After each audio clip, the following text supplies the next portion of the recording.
सबों को जय यीशु की। जय यीशु।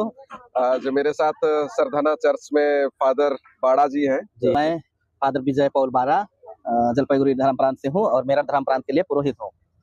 और जहाँ पर हम खड़े हैं एक बहुत ही ऐतिहासिक जगह है जो कि सरधना है, बहुत ही ऐतिहासिक जगह। और इस गिरजाघर का निर्माण यहाँ की जो बेगम थी, बेगम सुमरो, उन्होंने इसे बनवाया है। उसके पति की ख्वाहिश थी कि वो एक गिरजा बनवाएं और उसके पति के मरने के करीबन 40 साल बाद उन्होंने उसकी इस ख्वाहिश को पूरा करती है और सन 1822 ईस्वी में इस गिरजाघर का निर्माण करती है और वह अपने पति की इच्छा को पूरी करती है। और वो खुद एक मुसलमान थी।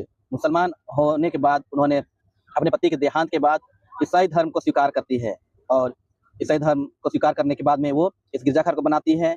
और सिर्फ यहाँ नहीं बल्कि मेरठ जो कैथेड्रल है, महागिरजाघर, उसे बनाती है। और एक गिरजाघर मेरठ में ही जो सेंट जॉन्स है वो बनाती है और दिल्ली में और एक गिरजाघर, 4 जगह में वो बनवाती है क्योंकि उसे बिशप की जरूरत थी। और संत पापा ने कहा था यदि आपको बिशप चाहिए तो आपको गिरजाघर बनवाना होगा। एक गिरजाघर नहीं बल्कि 4, उन्होंने 4 बनवाए। उसके बाद उसे एक बिशप दिया गया था।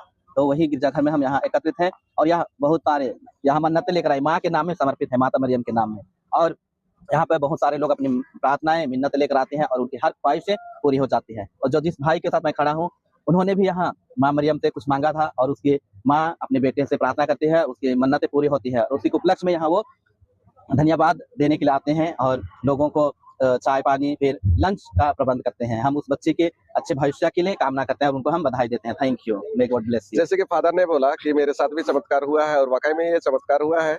मेरी बेटी जो अभी 3 महीने की है वो प्री टर्म बेबी है और जब गर्भ स्टार्ट हुआ था तब से वो बहुत तकलीफ में रही और डॉक्टर का हर रिपोर्ट यही बताया कि आपका पैरामीटर बिल्कुल ठीक नहीं है। बच्चा बन रहा है वो उसका पैरामीटर बिल्कुल ठीक नहीं है, मतलब हर न्यूरल डिफेक्ट और अबनॉर्मलिटीज का ग्रोथ है। तो डॉक्टर ने बहुत बार मुझे बोला कि बेटा आपके हाथ में बच्चा आ पाएंगे या नहीं आ पाएंगे ये भी हम नहीं बोल सकते हैं, है ना।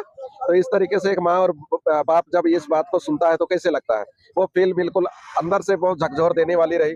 और जब हमने यहाँ आया तो मैंने यही बोला कि मैंने आज तक सुना है कैसे होता है हमारे कृपाओं की माँ के दरबार में, हम अपनी मन्नतें वहां रखते हैं, पूरी करेंगी। और ये पूरे विश्वास और भरोसे के साथ हमने अपना मन्नतें यहाँ रखी और हमारे मन्नतें पूरी हुई। मेरी बेटी आज ठीक ठाक है और उसी के नाम से हम लोग आज लंच और अभी चाय कॉफी भी दे रहे हैं।